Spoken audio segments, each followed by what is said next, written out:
dar então continuidade às comunicações do nosso encontro e acho que já tomamos aqui notas de algumas coisas importantes. Por exemplo, Cascais, os coffee breaks são demasiado bons para o tempo disponível para o coffee break e também, tendo em conta como as pessoas gostam de conversar e se juntarem, como é que as pessoas se amanhavam há mais de meia centena de anos atrás, sem esta possibilidade de estarem tão juntas e de conversarem umas com as outras. Bom, esta sessão, este painel, vai contar com a participação de Silvestre Lacerda, que é diretor-geral das bibliotecas, do livro Arquivos e Bibliotecas, e do professor João Soares Neves, do ISCTE. Eu, não com o brilhantismo da Ana Paula Gordo, que pôs agora a fasquia um bocadinho alta, mas vou fazer uma apresentação mais tradicional. Silvestre Lacerda quase não precisa de apresentação, mas licenciou-se em História na Faculdade de Letras do Porto, fez a pós-graduação em Ciências Documentais na opção de Arquivo na Universidade de Coimbra. Desde 94 que é um arquivista praticante e que iniciou o seu trabalho como arquivista e desde 2005 tem participado no European Archival Group, junto à Comissão Europeia, como perito nacional na área dos arquivos, também tem desenvolvido trabalho de investigação na área da arquivística, história económica e social, sobretudo no que diz respeito ao movimento operário português. Entre 2005 e 2012 foi diretor-geral dos arquivos e diretor do Arquivo Nacional da Torre do Tombo e atualmente é diretor-geral do Livro, dos Arquivos e das Bibliotecas. Muito obrigada. Muito obrigado. Em primeiro lugar, queria começar por agradecer esta oportunidade. Eu vou tentar ser breve dentro daquilo que pensei que poderia ser útil para esta sessão. Se calhar mais do ponto de vista, algumas coisas do ponto de vista institucional, mas sem deixar de tentar abordar algumas coisas daquilo que são de caráter pessoal. Entre elas, começo exatamente por dizer que fui fazer o curso de pós-graduação em Ciências Documentais na Universidade de Coimbra, porque no Porto, que já havia o curso, consideraram que eu não tinha perfil para arquivista. E, portanto, foi essa a razão, uma das razões que me levou a que fosse fazer o curso de Ciências Documentais para a Universidade de Coimbra. Para além disso, fui professor durante vários anos, percorri desde o mini-concurso até à colocação a nível nacional. Portanto, algumas coisas destas vivi o 25 de Abril de uma forma intensa. Estava naquilo que era na altura o Liceu de Vila Nova de Gaia, um liceu com características especiais, porque já era um liceu misto e era para onde eram levados uma parte significativa dos estudantes do ensino secundário que tinham sido expulsos das escolas do Porto. Portanto, haveria ali algumas características interessantes. Relativamente a esta pequenina nota pessoal que gostaria de começar por vos poder transmitir. Bom, relativamente àquilo que nós podemos olhar para os arquivos 50 anos depois do 25 de Abril, a realidade é uma realidade completamente diferente. Não estamos satisfeitos. Eu próprio confesso que não estou satisfeito ainda relativamente à realidade dos arquivos e dos arquivos, nomeadamente aqui falando sobretudo dos arquivos da Administração Central, porque esta coisa que se chama Direção-Geral do Livro, Arquivos e Bibliotecas E já agora, uma outra nota, porque muitas vezes não é conhecido que nós não temos tutela sobre a Biblioteca Nacional. A Biblioteca Nacional continua a ser um organismo autónomo, nem temos tutela sobre as bibliotecas públicas municipais. Essas são da tutela das câmaras municipais. O que nós temos é um programa na continuidade do programa desenvolvido pela BAD, curiosamente, mas que teve na Maria José Moura um papel essencial do ponto de vista da coordenação. Ela hoje já aqui foi lembrada, mas eu também não gostaria de deixar de o fazer nestes 50 anos decorridos do 25 de Abril, o papel não só da Maria José Moura, mas de outros profissionais, quer nas bibliotecas municipais, quer na própria Biblioteca Municipal. Aliás, curiosamente, vai decorrer um colóquio sobre o que aconteceu na Biblioteca Nacional nos anos 74, 75, e é particularmente interessante nós, se calhar, estarmos também atentos a esta memória, a esta forma de olhar para momentos chaves, momentos que foram de ruptura relativamente a uma das questões essenciais que provavelmente tem sido a preocupação maior das organizações nas quais eu tenho tido mais ou menos responsabilidade, que é uma questão essencial, que é a acessibilidade ao conhecimento e aos documentos em particular. Devo-vos dizer também, tenho responsabilidades, embora não maiores, porque a responsável era a Teresa Cisa, portanto, responsável pelo Centro Português de Fotografia, que tem sede no Porto, mas que eu estive ligado desde o início na criação do Centro Português de Fotografia e na valorização da fotografia enquanto documento e também enquanto uma outra participação importante que a fotografia tem, que é o seu valor estético. Não podemos deixar, e essa é uma discussão velha, diríamos assim, muitas vezes e que não é dicotómica, e isso é que eu gostaria de salientar, não é dicotómica entre o valor estético e o valor documental da fotografia. A talho de foice, diria que uma das preocupações atuais da Direção-Geral, em articulação com o Arquivo Distrital de Porto Alegre, é a salvaguarda de um arquivo de um fotógrafo da Comenda, que está disponível na internet e que está disponível graças a que disponibilizamos espaço e demos formação para que ele pudesse ser digitalizado, um pequeno arquivo de comunidade, um pequeno arquivo que tem fotografias das pessoas e fotografias daquelas dos fotógrafos locais que têm desde o Pacheco Pereira, há pouco falava dos casamentos, tem dos casamentos, os batizados, não tanto os funerais, mas também de alguns funerais, mas dos acontecimentos locais,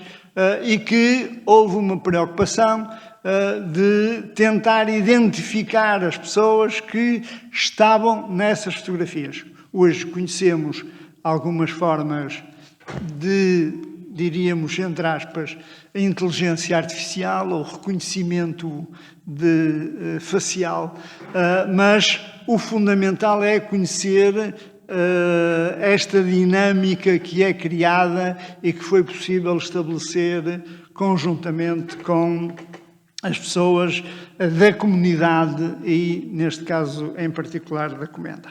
Bom, aquilo que eu também gostaria de vos falar é que, do ponto de vista da legislação, e sabendo nós que uma coisa é a legislação, a outra é a forma como a legislação é aplicada e é desenvolvida, mas pela primeira vez surge cultura a nível ministerial após o 25 de abril de 74, e foi a 15 de maio de 1974, na orgânica do primeiro governo provisório, com a criação do Ministério da Educação e Cultura, sucedâneo do Ministério da Educação Nacional, e surge também a Secretaria de Estado de Instrução e Cultura. Isto só para chamar, se calhar, a atenção para uma das publicações que hoje está desativada, fruto das reorganizações sucessivas que temos vindo a assistir ao nível da administração central, e que era um trabalho importante não só de compilação da legislação na área da cultura, e que aqui não teve o seu desenvolvimento. Neste momento, mas vamos ter a oportunidade de ouvir falar sobre um organismo que é o Observatório das Atividades Culturais, que não é a mesma coisa que, do ponto de vista daquilo que é institucionalmente o GEPAC, o Gabinete de Estudos e Planeamento da Ação Cultural, fruto também esse de reorganizações, que era o antigo GPARI, etc, etc, etc. Portanto, isto são só siglas para vocês ficarem com uma ideia do que é que se vem verificando. E aquilo que eu gostava de vos transmitir é que os órgãos governamentais tutelados da cultura, e isto é significativo do ponto de vista daquilo que nós podemos considerar central relativamente à cultura, passou do Ministério da Comunicação Social, a essência do Ministério da Cultura, a essência do Ministério da Cultura e Ciência, do Ministério da Cultura e Coordenação Científica, do Ministério da Educação e Cultura, da Presidência do Conselho de Ministros, da Secretaria de Estado dos Assuntos Culturais e Investigação Científica, a Secretaria de Estado da Cultura, a Secretaria de Estado da Cultura e Educação Permanente. Hoje, o que nós temos, não temos, ao contrário às vezes do que é dito, porque já não tínhamos sequer no governo anterior, um Ministério da Cultura. O que nós temos é um ministro ou ministra da Cultura e a área governativa correspondente. Isto significa que os organismos que pertencem ao Ministério da Cultura estão dependentes administrativamente, não de uma Secretaria-Geral, mas da Secretaria-Geral da Presidência do Conselho de Ministros. Ou seja, nós passamos primeiro por uma fase de 2007 em que tínhamos um designado plano de reorganização da administração central do Estado, um PREMAC, portanto um plano de reorganização. Passamos com a Troika, passamos para um plano de redução da administração central. E isto é uma alteração que não tem a ver só com a semântica, tem a ver efetivamente com as funções, tem a ver também com a capacidade dos organismos poderem responder burocraticamente a estas situações. Bom, dizer-vos também, e aqui, em termos muito simples, muito globais, que em 1985 há, efetivamente, uma alteração importante na estrutura do Arquivo Nacional da Torre do Tombo, da Biblioteca Nacional, também da Cinemateca, mas diria que também, e acompanhando estas diversas indicações, temos posteriormente a criação de um Instituto Português de Arquivos. E isto faz toda a diferença. Um Instituto Português de Arquivos que se vai orientar claramente para a administração dos arquivos e, como tal, vai levar a uma modernização significativa. Dizer-vos também, só em termos cronológicos, que o edifício atual do Arquivo Nacional da Torre do Tombo é decisão inicial de um secretário de Estado e do ministro Vasco Polido Valente e da responsabilidade de planeamento de um arquivista, Pereira da Costa, que claramente vai desenvolver os primeiros planos com base naquilo que é o conhecimento de vários arquivos internacionais, em particular o Manual de Construção de Arquivos do Michel Duchesne. E este edifício, que é hoje um edifício emblemático que está situado na cidade universitária, da autoria do arquiteto, infelizmente falecido, Arsénio Cordeiro, tem uma capacidade para cerca de 120 quilómetros de documentação em estanteria normal. Tem depois a sua estrutura foi pensada desde o início, com estudos do próprio LNEC, para ter estanteria compacta, ou seja, duplicar a capacidade, ou quase duplicar, porque não quer duplicar, a capacidade de armazenamento. E tem uma outra característica interessante em termos de planeamento deste edifício, que é um terreno onde está hoje um parque de estacionamento, mas que pertence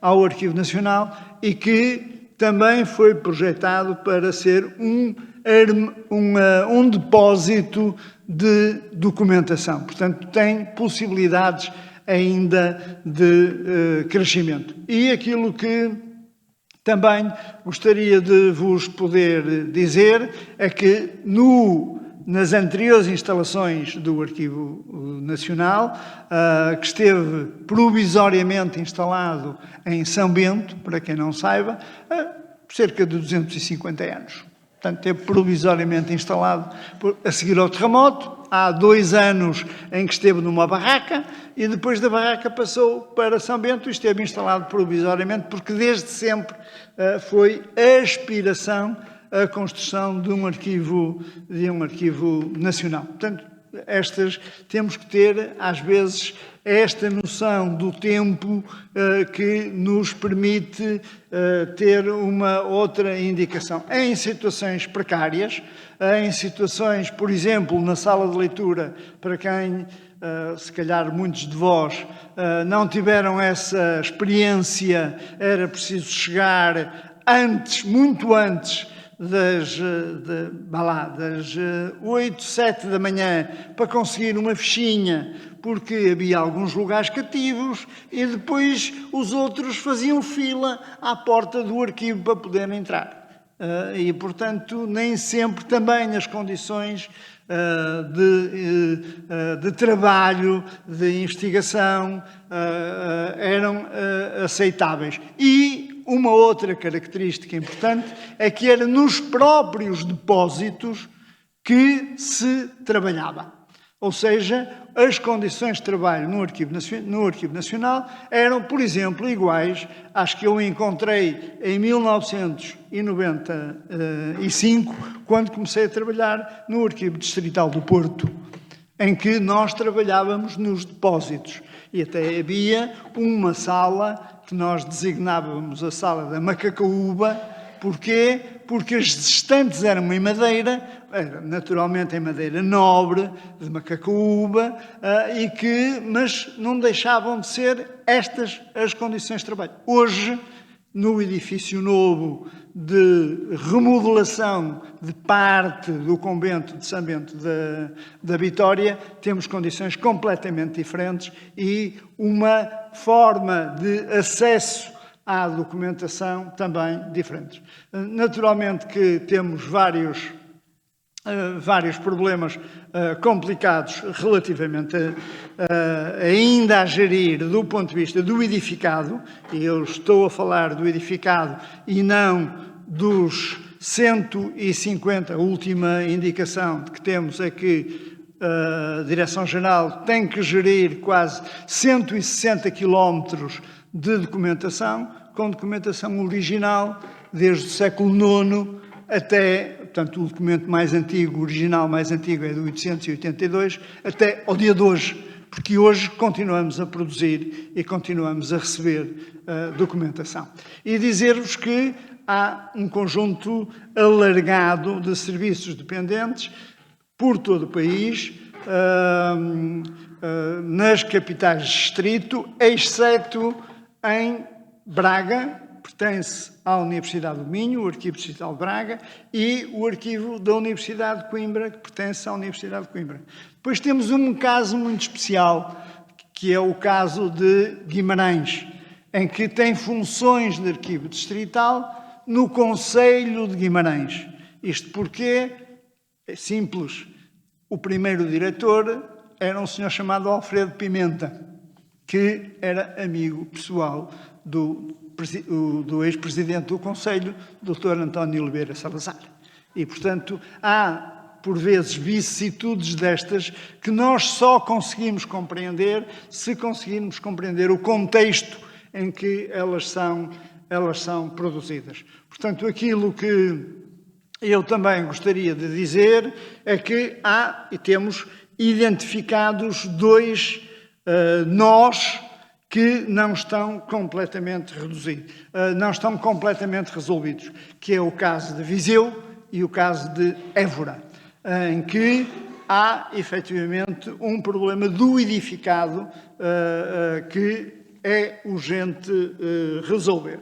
E eu queria só avançar aqui com algumas das indicações e dar-vos só alguns números em termos globais relativamente ao trabalho que se foi fazendo com a microfilmagem, que no caso do Arquivo Nacional se inicia em 1979 com um acordo com uma entidade externa, hoje designada de Family Search, ou seja, muito vulgarmente designada de Mormons, ou seja, que foram microfilmando todos os registros paroquiais, batismos, casamentos e óbitos, e hoje já fazem digitalização e preservação digital, entregando ao Estado português as matrizes e ficando com cópias que são guardadas em UTA.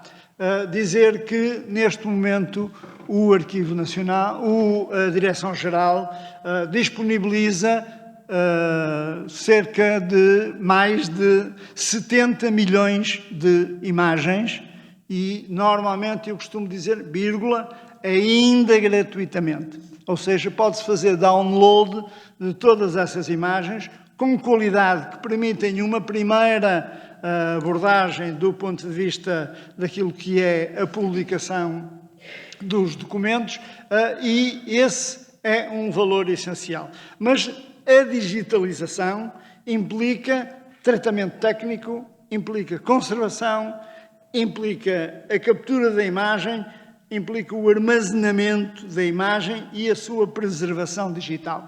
Ciclo que muitas vezes não é entendido e, por exemplo, o atual PRR, ou PRR, se quisermos, Plano de Resiliência, única e exclusivamente fala para a Administração Central da digitalização de 19 milhões e 500 mil imagens, mas única e exclusivamente para captura das imagens. Pronto, devo-vos dizer que foi uma discussão com alguma, eu não diria, portanto, com convencimento dos responsáveis pelo próprio PRR sobre como armazenar e onde armazenar esta informação. E esta informação só foi possível armazenar porque alteramos o centro de dados, que neste momento usa 750 terabytes e que neste momento foi preparado para cerca de 3 petabytes de informação. Não é muito, mas é uma parte significativa. Mas tem a vantagem, e isto é fruto da planificação inicial, e eu nunca me canso de dizer, do Dr. Pereira da Costa, o próprio edifício tem capacidade para aguentar, difundir e levar por diante. E queria só dizer-vos que, neste momento, nós podemos falar em cerca de 9 milhões de utilizadores do sítio web da Direção-Geral, com uma permanência no site de cerca de 11,9 minutos, o que significa que ele é utilizado efetivamente. Ou seja, podemos depois extrapolar e dizer que um ano na internet corresponde a cerca de 60 anos de leitura presencial na sala de referência da Torre do Tombo. Para além disso, gostaria só, muito rapidamente, de vos referir um programa que, neste momento, não está ativo, mas que foi importante para os municípios portugueses, que foi o PARAM, o Programa de Apoio à Rede de Arquivos Municipais, em que, dos 308 municípios, 67 foram objeto de uma sensibilização, eu não diria muito mais do que isto, ou uma sensibilização para que modernizassem os seus arquivos. Não conseguimos, de maneira nenhuma, que eles modernizassem uma parte essencial do ciclo de vida dos arquivos, ou seja, o arquivo, o chamado Archiving by Design, usando a expressão um estrangeirismo, mas desde todo o ciclo de vida dos documentos. E isso não foi possível de designar. Para além disso, gostaria também ainda de vos chamar a atenção para outros aspectos que se vão tentando desenvolver. Provavelmente muitos de vocês conhecem o primeiro documento que foi produzido no âmbito da avaliação de documentação acumulada. Portugal, fruto do trabalho que foi realizado de uma parceria com o Observatório das Atividades Culturais, tem conhecidos cerca de 1.200 quilómetros de documentação produzida, mas também sabemos que a administração pública portuguesa produz imensas cópias em duplicado, triplicado, quadruplicado, quintuplicado. Portanto, há todo um trabalho de classificação, há todo um trabalho de organização, há todo um trabalho de avaliação da documentação relativamente a isso. E isto não é possível fazer-se sem ter conhecimento não só técnico, mas de acompanhamento global relativamente a estas matérias. O último trabalho desenvolvido a este nível através da lista consolidada e através de uma plataforma, a Clave, que foi desenvolvida em conjunto com a Universidade do Minho e que hoje está disponível. Para quê? Para aplicação das chamadas portarias de gestão de documentos, que ainda abrangem uma parte não muito significativa da administração. Mas, se esses instrumentos forem aplicados, lá está, uma coisa é a legislação, outra a aplicação da legislação e os conhecimentos que existem para a aplicação dessa mesma legislação. Para não acontecer, pura e simplesmente, aquilo que o Pacheco Pereira há pouco fazia referência, que é lixo. Isto não é admissível por parte da administração, que muitas vezes possui os instrumentos, ou o mínimo dos instrumentos, para poder atuar. E que, fruto destas organizações, nós estamos sempre em contraciclo. Ou seja, as organizações fundem-se, as organizações centralizam e abandonam uma parte da sua memória institucional, uma parte, eu diria que muitas vezes com negligência, mas outras vezes também com razões objetivas para o não conhecimento daquilo que foram as razões pelas quais foram tomadas as decisões. Porquê? Porque os arquivos são fundamentais para uma coisa essencial, que são documentos de prova. E este é uma alteração importante que eu não gostaria de chamar a atenção nesta intervenção, assim um pouco, se calhar, mais caótica e ligeiramente diferente daquilo que estariam à espera, mas que me parece que era o mais importante do ponto de vista de algumas das mensagens que gostaria de passar. Muito obrigado. Muito bem, muito obrigada. No final teremos oportunidade para um período de questões, por isso apontem para não se esquecerem. E vou passar agora para a apresentação do professor João Soares Neves, que é doutorado em Sociologia da Comunicação, da Cultura e da Educação, é também investigador integrado e subdiretor do Centro de Investigação e Estudos de Sociologia, também no ISCTE, leciona as unidades curriculares de recepção, fruição e públicos da cultura e políticas, foi investigador permanente e coordenador de projetos do Observatório de Atividades Culturais, já aqui referido, entre 96 e 2013, foi presidente do Grupo de Trabalho sobre Estatísticas da Cultura entre 2006 e 2010 e tem integrado diversos projetos como coordenador ou investigador nas áreas da Sociologia da Arte e da Cultura e das políticas culturais e no domínio das indústrias culturais e da leitura. É diretor do Observatório Português das Atividades Culturais desde dezembro de 2018, que é a altura da sua criação. Muito obrigada. Passo-lhe a palavra.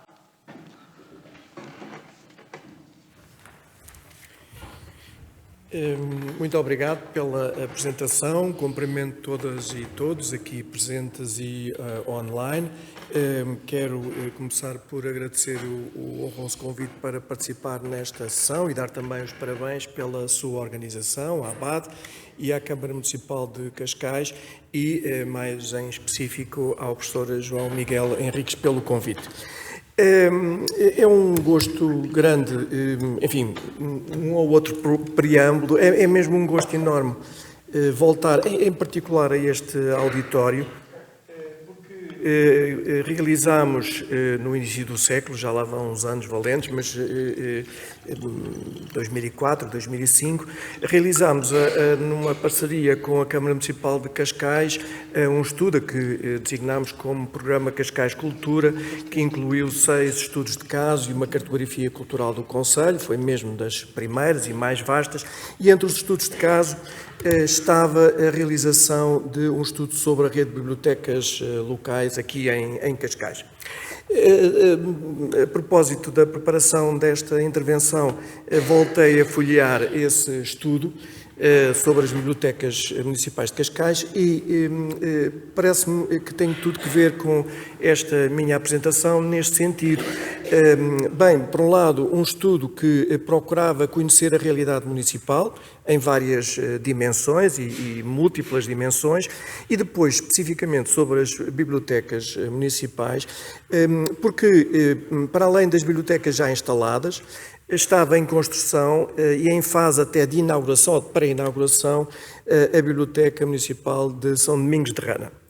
E na altura, o que nos propusemos fazer, enfim, para além de outros enquadramentos, mas achámos que seria importante consultar entidades locais da freguesia sobre o que é que se esperaria relativamente à nova Biblioteca Municipal.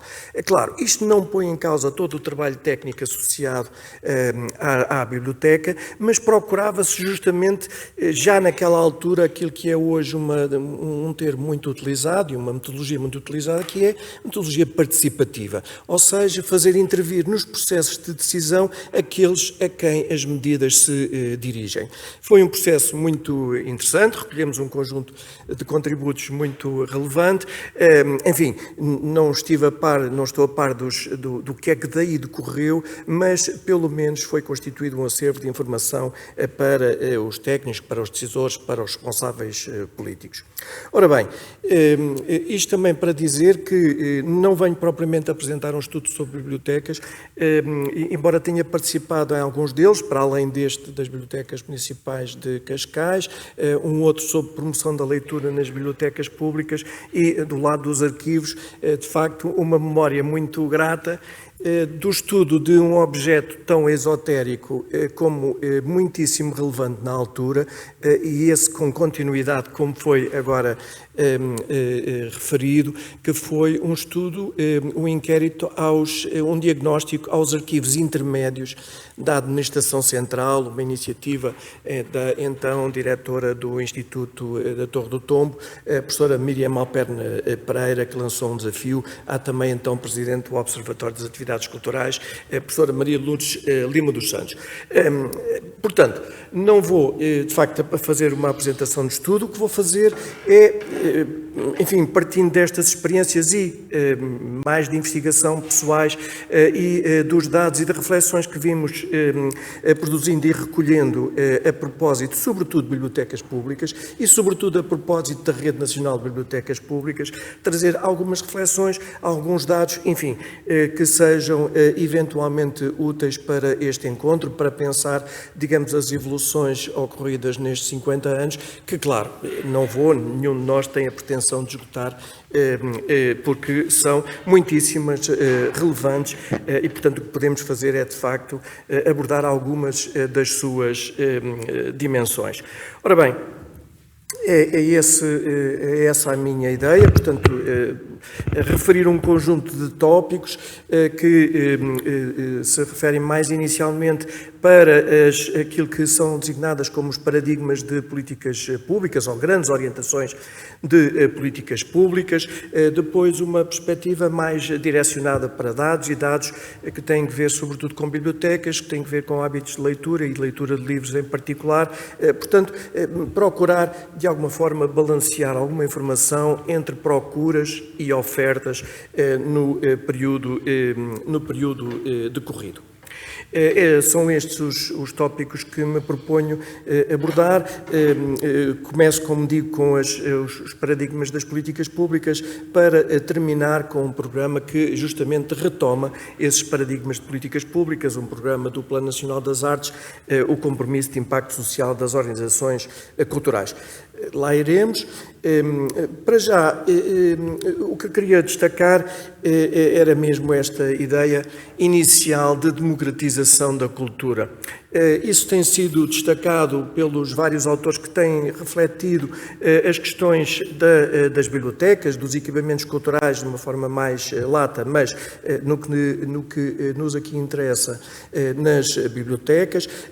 Penso que faz muito sentido esta associação a este grande paradigma, já lá iremos do que é que estou a falar, mas penso, por outro lado, que vale a pena introduzir aqui uma outra noção, que é a noção de democracia cultural. Uma noção mais recente, digamos, nos debates, sobretudo académicos, de investigação, não tanto políticos, mas também políticos ultimamente, para refletir sobre as bibliotecas municipais, as bibliotecas públicas de uma forma mais geral. Antes disso, queria destacar alguns nomes, desde logo Augusto Santos Silva, num texto muitíssimo importante sobre as redes culturais e também sobre as bibliotecas, numa articulação e na articulação que ele faz com outro autor que me parece referencial e provavelmente todos conheceremos, Daniel Melo, e do seu trabalho sobre a leitura pública em Portugal e as bibliotecas. Também referir o trabalho inicial que fundamentou a criação da Rede Nacional de Bibliotecas Públicas, um exemplo muitíssimo relevante de informação das políticas, das medidas, de diagnóstico, de reflexão prévia à sua implementação, e desse ponto de vista, claro, já foi hoje referido Maria José Moura, fora, mas vale a pena também referir Pedro Vieira Almeida, Joaquim Macedo Portilheiro e Maria Teresa Calçada, talvez salientasse esta última fundamentalmente pelo trabalho que foi desenvolvendo em vários planos, no Instituto Português do Livro e das Bibliotecas, na rede de bibliotecas escolares, no Plano Nacional de Leitura, e com quem, com muito gosto, me fui e me tenho vindo a cruzar. Uma nota então, redes de equipamentos como estratégia de democratização cultural, parece muito importante porque, de facto, é esta a orientação principal que Portugal tem seguido, desde o Portugal democrático. Faz muito sentido, estamos a falar em grande medida, de uma forma ainda muito linear, digamos, de possibilitar o acesso a toda a população, à maior parte da população, ou às categorias mais desfavorecidas da população, da cultura cultivada, das grandes manifestações artísticas e culturais, mas, por outro lado, falando de bibliotecas públicas e essa associação entre as bibliotecas públicas e o desígnio da democratização da cultura tem sido assinalado como, como já referi, tem sido bem assinalado, como tenho referido, e essa é uma vertente muito importante, até como programa da administração central, mas, por outro lado, importa destacar aquilo que é, digamos, uma direção complementar que é traduzida ao nível municipal, das políticas públicas municipais, do poder local democrático, que se dirige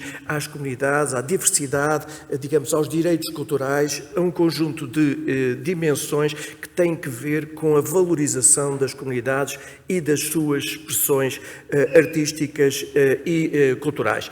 Esta é uma noção de democracia cultural, enfim, que está presente na bibliografia sobre as políticas públicas, num plano internacional, não tanto no plano nacional, tem sido mais referido, sobretudo nos últimos anos, e muito por virtude do debate que tem sido lançado pelo Plano Nacional das Artes. Queria avançar um pouco neste aspecto, antes de vos trazer aqui alguns dos dados que recolhi, numa primeira sistematização muito rápida da tipologia de políticas culturais, as carismáticas, de apoio aos criadores reconhecidos, a democratização da cultura, de apoio à criação, que visa alargar o acesso a um público tão vasto quanto possível, e depois a democracia cultural, de apoio à criação, alargar o acesso, estimular a criatividade e propiciar a expressão cultural nos diversos grupos sociais. Claro, vale a pena olhar para estas definições não como estanques, mas como algo que está em permanente diálogo. Relembrar uma sessão a propósito daquilo que parece relativamente claro, mas vale a pena sempre assinalar, que é as políticas públicas em Portugal, e no Portugal democrático tem a sua, digamos, a sua fundamentação na Constituição da República Portuguesa, e isso parece ser inegável. Mas, por outro lado, olhando para a Constituição da República Portuguesa, temos explicitamente referido o objetivo da democratização da cultura, mas, portanto, este tem sido, de facto, a grande orientação das políticas públicas na área da cultura, mas depois temos um conjunto de outros marcadores, digamos, que são implicitamente associados à democracia cultural. Ora bem, o meu ponto aqui é que a hipervalorização da noção de democratização da cultura e a desvalorização da noção de democracia cultural não favorece o desenvolvimento harmonioso que tem vindo a ser realizado, e a sua valorização ao nível cultural no país, e em particular das bibliotecas públicas. Algumas características associadas às duas designações de democratização da cultura, com origem nos anos 60, acesso, desigualdades sociais, cultura cultivada, das elites, criação, educação para a cultura, profissionais das artes, enfim, um conjunto de características associadas e associadas em grande medida às políticas culturais nacionais, se quisermos, do Ministério da Cultura. E depois a democracia cultural, que teve a sua origem nos anos 70, 70, associado aos direitos culturais, às diferenças, à diversidade cultural, à cultura popular, à animação cultural, às associações, às comunidades, aos amadores e muito associado às políticas culturais locais e em Portugal às políticas culturais locais do Portugal democrático. Ora bem, avanço um outro aspecto, no sentido em que é destacada com grande ênfase a importância da descentralização e da descentralização do ponto de vista administrativo e político para a valorização das orientações de política de democracia cultural. Se quisermos, o que procuro fazer é associar ao Ministério da Cultura um objetivo de democratização da cultura, de gestão das grandes instituições culturais, como sabemos, dos profissionais e, por outro lado, valorizar aquilo que são a atividade dos municípios, das autarquias locais, do ponto de vista do voluntariado, dos amadores, enfim, das associações, das comunidades locais. Estou a associar, como podem perceber, esta noção de democracia cultural justamente às bibliotecas públicas em Portugal, porque têm um conjunto de características que estão plasmadas nos vários documentos, justamente de aproximação ao local, começar desde logo pelos acervos locais, pela valorização dos acervos locais, mas também um conjunto de atividades direcionadas para as comunidades locais. O que trago agora, deixo de lado agora esta preocupação mais de caráter, digamos, conceptual e de chamada de atenção para esta outra noção de democracia cultural. Inicio agora um conjunto de informação, de apresentações de informação dos dados disponíveis sobre bibliotecas em Portugal. Uma delas para assinalar uma ruptura. A ruptura que foi introduzida em 2003 com o fim das estatísticas nacionais sobre as bibliotecas. As bibliotecas na sua globalidade. Bibliotecas públicas ou populares, como também eram designadas, como sabemos, as bibliotecas escolares, universitárias, abertas ao público, enfim, um conjunto vasto de tipos de bibliotecas que o INE recolhia. Essa informação foi recolhida até 2003 e foi então suspensa. Numa conversa que tive a propósito da divulgação agora dos dados sobre a Rede Nacional de Bibliotecas Públicas com Margarida Oleiro, fiquei muito esperto para um aspecto que é este. Na altura de uma nossa conversa, estavam a ser lançados os dados estatísticos sobre a cultura em Portugal, sobre museus, património, artes do espetáculo, e bibliotecas nada. E o comentário dela foi, bem, mas onde é que estão as bibliotecas? Não existem em Portugal, o que é que se passa? O ponto aqui é a invisibilidade, pelo facto de as estatísticas nacionais em Portugal não referirem, justamente não incluírem essa vertente. Em boa hora, os vários organismos que antecederam a DG Lab tratou de fazer a sua recolha de informação em boa hora. Ela tem sido produzida em múltiplas dimensões. Todos vocês conhecem muitíssimo melhor, provavelmente, do que eu, esta informação. É uma informação muito útil do ponto de vista dos profissionais, desde logo dos responsáveis, mas de todos os profissionais, mas, por outro lado, não tem a vantagem de ser a estatística oficial do país. O que quer dizer também esse lado de invisibilidade quando se fala de estatísticas em Portugal, da cultura e também no plano internacional.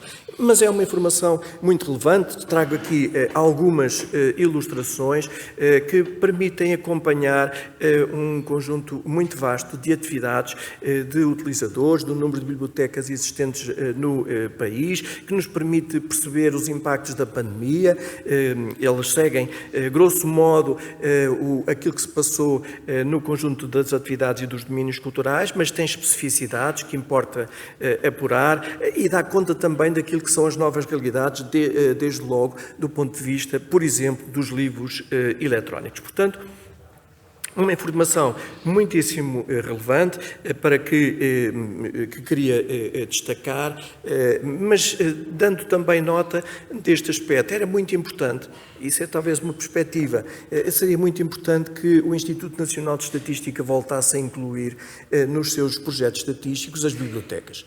Essa recomendação foi feita na altura em que foi presidente do Grupo de Trabalho sobre Estatísticas da Cultura, foi recomendada que houvesse essa retoma de projeto, não foi concretizada até agora, esperemos que, enfim, a esperança mantém-se. Uma outra informação que está disponível tem que ver com as despesas das câmaras municipais com cultura, incluindo também as bibliotecas. Num primeiro gráfico, o que mostra é a estrutura para os vários setores cultural e criativo, percebendo que, tirando, digamos, um domínio residual das atividades interdisciplinares, as bibliotecas e arquivos são o terceiro maior domínio, a seguir às artes do espetáculo e ao património cultural, que tem dividido claramente as atenções da administração local em Portugal, mas as bibliotecas têm um papel muito relevante desse ponto de vista. Claro, é normal, as câmaras municipais têm, como sabemos, atribuições também nas bibliotecas municipais, bibliotecas públicas. Um outro gráfico para dar a noção de que nas despesas com arquivos e bibliotecas, elas são sobretudo com bibliotecas. Um outro gráfico, enfim, não trago mais atrás porque houve quebras de série que nos permitem, que nos trazem algumas limitações do ponto de vista da leitura dos dados, mas procuro comparar a evolução da despesa total com a despesa com bibliotecas e arquivos, desculpem, só com bibliotecas, para dar a noção de que as despesas totais têm evoluído significativamente mais, num patamar mais elevado do que das bibliotecas, embora tenhamos de ter em conta que há uma cobertura hoje muito alargada destes equipamentos e, portanto, do ponto de vista das despesas de investimento, elas estão relativamente contidas face a outras dimensões, como o património e as artes do espetáculo, em que os programas têm continuidade. Programas de equipamentos e continuidade, e digamos, com digamos, a necessidade de maior esforço orçamental. Depois, as despesas dos municípios com bibliotecas em 2022, que é aqui o meu ponto de referência, por regiões, que replica, de certa maneira, a densidade populacional, sendo que, de facto, o que se passa aqui é que a região de Lisboa, a área metropolitana de Lisboa, tem um peso relativamente pouco significativo face ao norte e centro, portanto, investimentos fortes, despesas fortes nesta área, também nessas regiões. Uma perspectiva territorial das redes, não apenas da rede de bibliotecas.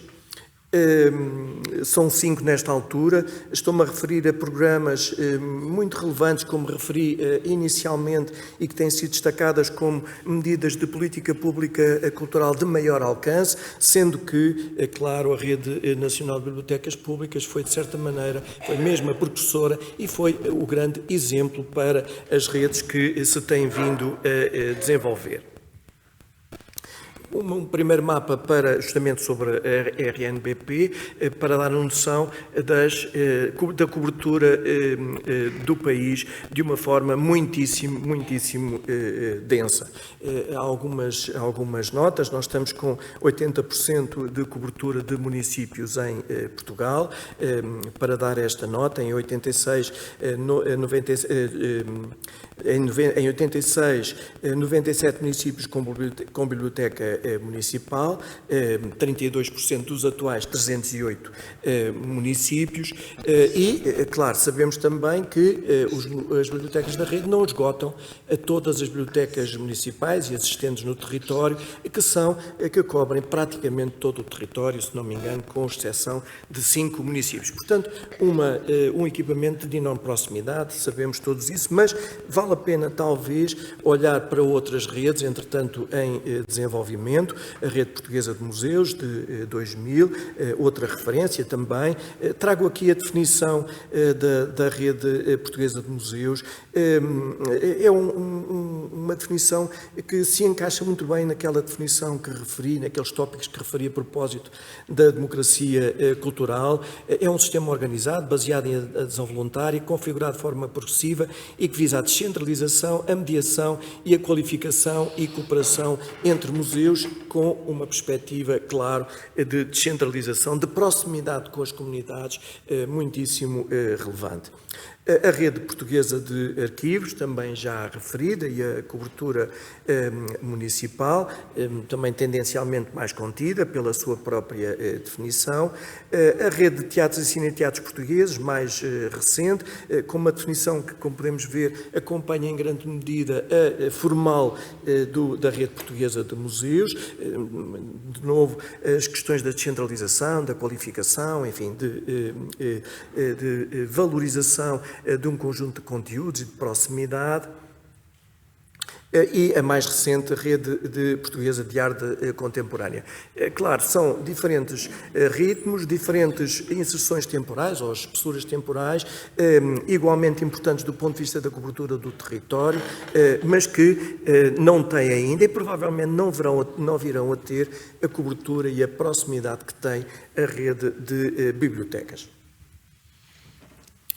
Passo agora a alguns dados de referência para tentarmos perceber, de um ponto de vista de contexto, então, como é que está a frequência, ou como é que evoluiu, ou que dados é que temos disponíveis, talvez mais isso, sobre a frequência de bibliotecas e leitura de livros, sabendo nós dessa proximidade, embora a leitura não se esgote na leitura de livros, como bem sabemos, e não se esgota nos livros impressos também, como bem sabemos. Estava a ver o que é que se consegue detectar deste gráfico. Foi dos primeiros estudos, se não mesmo o primeiro estudo nacional que abarcou um conjunto vasto de atividades culturais, entre elas a leitura de livros e a ida a bibliotecas. A leitura de livros está, por esta altura, em 31% da população portuguesa, a ida à biblioteca está em 15% da população.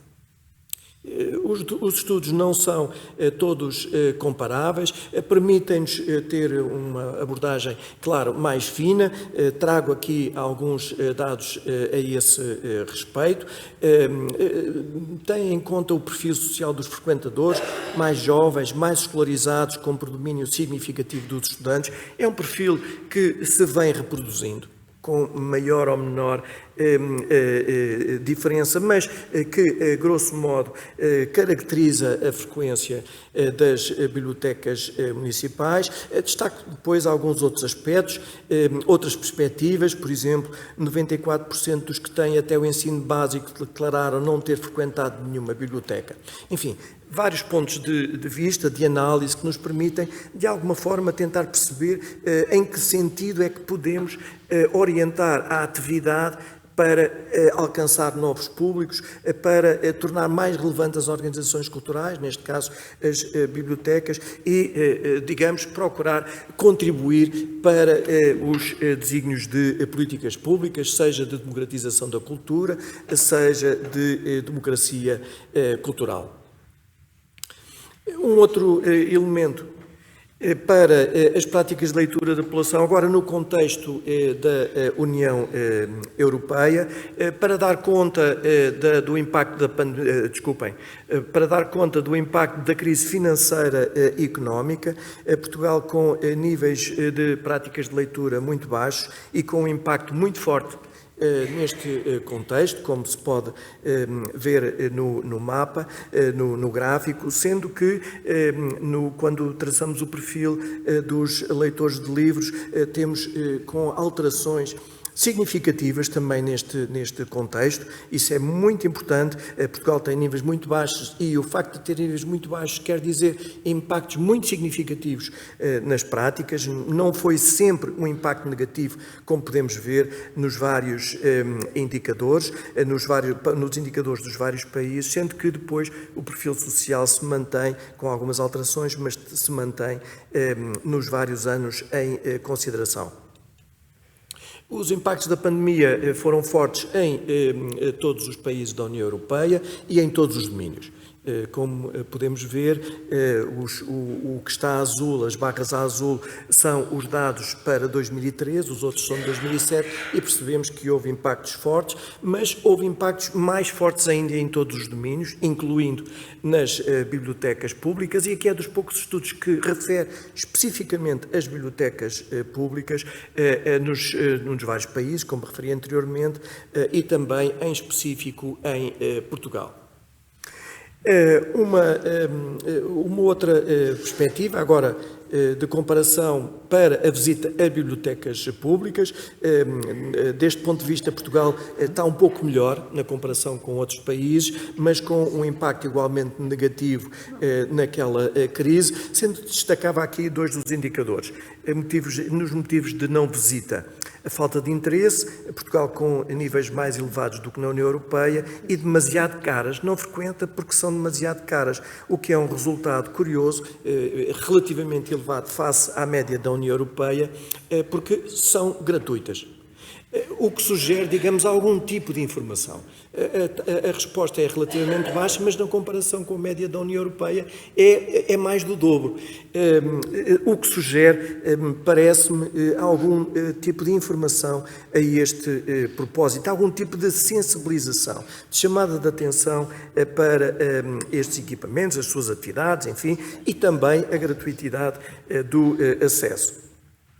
Trago agora uma informação mais recente das práticas culturais da população portuguesa, para destacar que por esta altura estamos com 39% daqueles que declaram ler livros impressos e 20% daqueles que declaram ir a bibliotecas ou arquivos.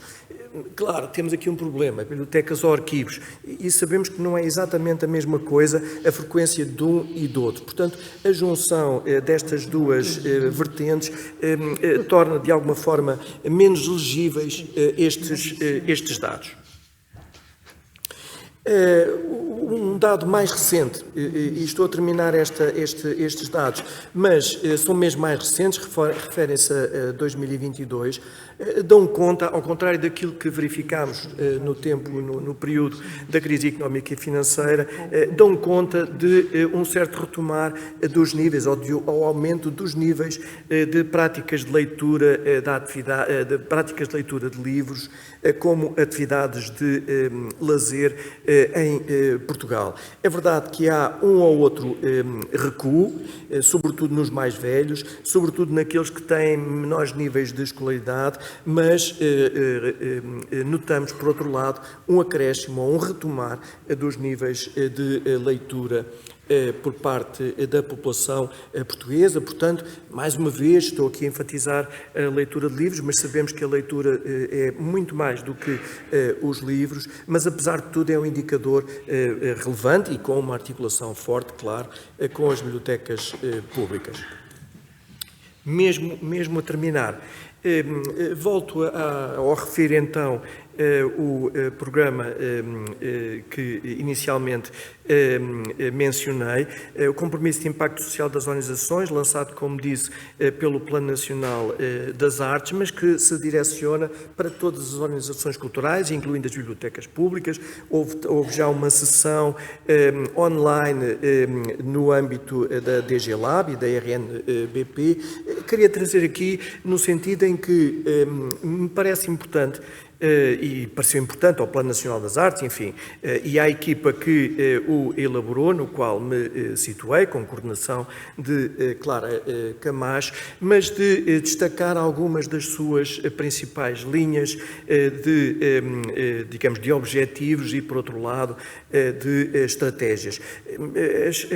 A importância de reforçar a promoção da cidadania cultural, a importância de contribuir para posicionar as pessoas no centro das missões, das estratégias e das práticas das organizações culturais, comprometer as tutelas e as organizações culturais com desígnios comuns e prioritários que reforcem o seu impacto social, cultural e educativo, e afirmar a relevância social das organizações culturais de uma forma mais genérica.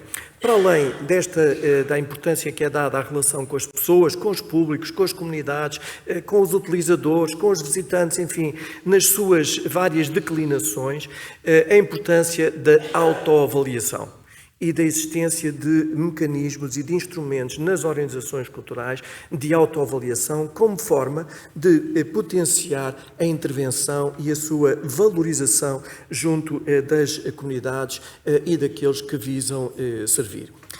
Enfim, deixo os objetivos estratégicos, manter e implementar os públicos na organização cultural, enquanto agentes culturais ativos, esta importância de envolver as comunidades, de novo, os utilizadores, os potenciais utilizadores, os públicos, na vida das organizações, voltando aqui um pouco àquilo que fizemos na Biblioteca Municipal São Domingos de Rana, esta preocupação de, digamos, ir ao encontro e que está muito presente no trabalho das bibliotecas públicas, mas que importa valorizar, importa relembrar, valorizar e destacar.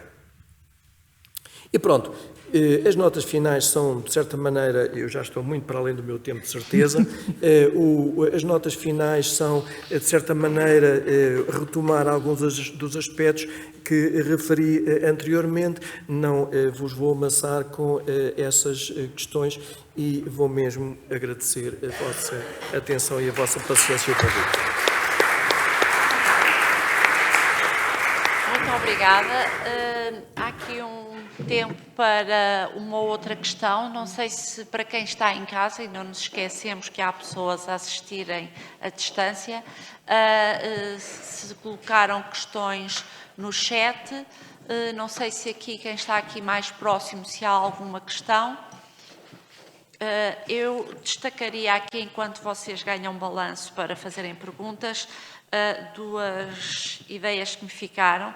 O Sr. Diretor-Geral diz que não está satisfeito e eu acho bem, porque isto reflete espírito crítico e acho que cada um de nós, nas nossas instituições, também nunca deve estar satisfeito com o trabalho que realiza, com aquilo que tem ao seu dispor, porque isso poderá significar um certo acomodar e isso não é bom. Portanto, mantenham a insatisfação, que é uma boa atitude. Por outro lado, aqui da apresentação do professor José Soares Neves, esta ideia de que democratização da cultura e democracia cultural não é a mesma coisa. E nós, em Portugal, com este fenómeno relativamente recente da diversidade cultural, do acolhimento de populações migrantes, de uma diversidade geográfica e de geografias muito distantes da nossa, acho que há uma ideia também muito importante para retermos. Quando puserem a mão no ar, eu calmo. Pronto. Também, outra questão aqui, quando nós falamos de bibliotecas e de arquivos, focamos muito na cultura, mas também é importante passar aqui a ideia de que arquivos e bibliotecas são transversais a outras áreas e que é importante também dialogarmos com as outras áreas governativas, porque eles também têm responsabilidades e cabe-nos a nós, se calhar, explicar-lhes isso e pô-los ao barulho a falar uns com os outros. Em termos de indicadores estatísticos, eu que trabalho numa biblioteca de ensino superior, preveu-se este hábito de recolher indicadores estatísticos, mas por uma iniciativa do grupo de trabalho das bibliotecas do ensino superior, não sei se o Eloy vai falar disso logo à tarde, pronto, deixo só aqui este highlightzinho, a DGEC este ano, num projeto piloto, ainda só com algumas, está a retomar este bom hábito de recolher indicadores, porque só com indicadores e com informação é que se podem desenhar políticas públicas.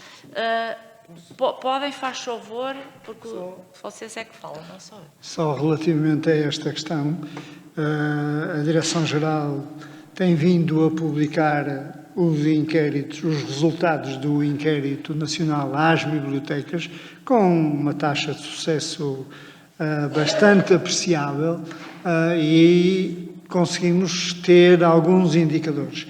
Naturalmente que já fizemos mais do que uma vez um contacto com o INE portanto, ou seja, que é o Instituto Nacional de Estatística responsável pela publicação das estatísticas relativamente às bibliotecas, mas tem que ser de maneira diferente daquela que era realizada, porque a maneira como estavam realizadas as estatísticas do INE eram particularmente parcas, muito mais preocupados com os metros quadrados das bibliotecas do que propriamente com aquilo que é a sua função social ou os indicadores que podem demonstrar a função social. Por exemplo, um dos aspectos essenciais relativamente a isto é que as bibliotecas públicas em Portugal e as bibliotecas universitárias para os seus utilizadores e as bibliotecas escolares, suponho que não me estou a enganar, são dos poucos sítios em que há acesso gratuito à internet. Ou seja, em que é possível qualquer cidadão, e isto não é de sumenos importância relativamente a várias outras organizações e a vários outros organismos. Deixem-me só reforçar uma outra questão que tem a ver com a diferença clara entre quando se junta bibliotecas e arquivos. Eu, quando preciso de uma licença municipal, vou necessariamente a um arquivo. Ou seja, o arquivo não é uma instituição só cultural. Isso estaríamos a falar de um número reduzido de funções do ponto de vista arquivístico. É mais ampla e é um serviço que é prestado ao cidadão e que não é fácil de conseguir medir relativamente a esta matéria, quando juntamos tudo e achamos que, por exemplo, falar de investimento em sistemas de informação numa Câmara Municipal tem que se ter em consideração que uma parte importante, ou devia-se ter em consideração, que uma parte importante é desenhada exatamente de acordo com o cidadão. E isso tem a ver também com a questão dos arquivos. E, portanto, é uma situação ligeiramente diferente. Professor, algum comentário final? Eu já me estou a sentir muito culpado por ter monopolizado uma parte e ter ultrapassado o meu tempo.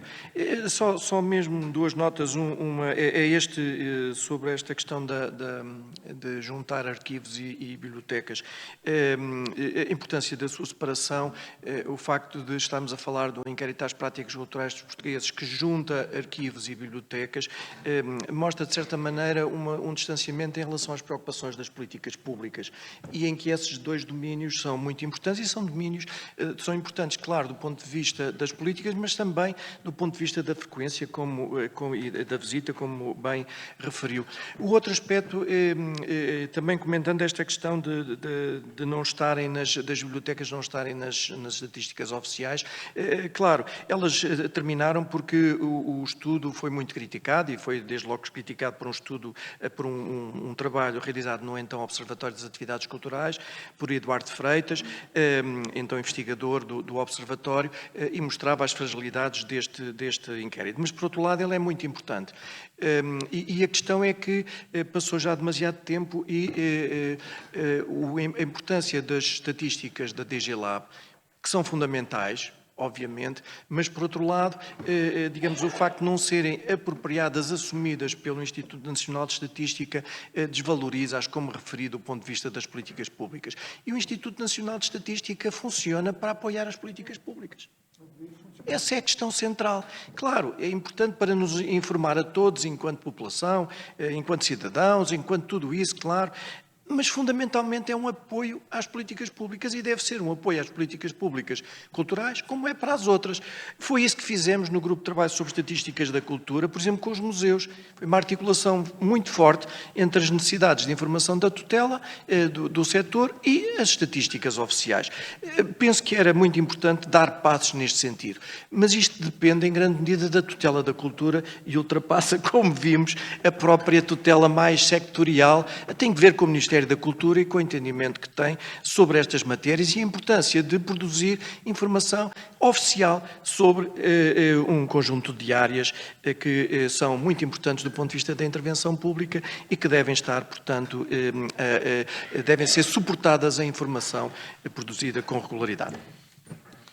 Muito bem, muito obrigada. Eu penso que nós estamos numa reta final desta sessão. Agradeço muito aos comunicadores pelos excelentes contributos e pontos para reflexão. Uma nota, são 105 aqueles que nos estão a acompanhar online, daí também ser importante termos este feedback, deste interesse em relação a este encontro. E a informação mais importante é que voltamos às 13 horas. Desejo-vos um excelente almoço. Às 15, peço desculpa, às 15. Sim, não, às 15. E desejo-vos um excelente almoço e não desistam, voltem. Muito obrigada.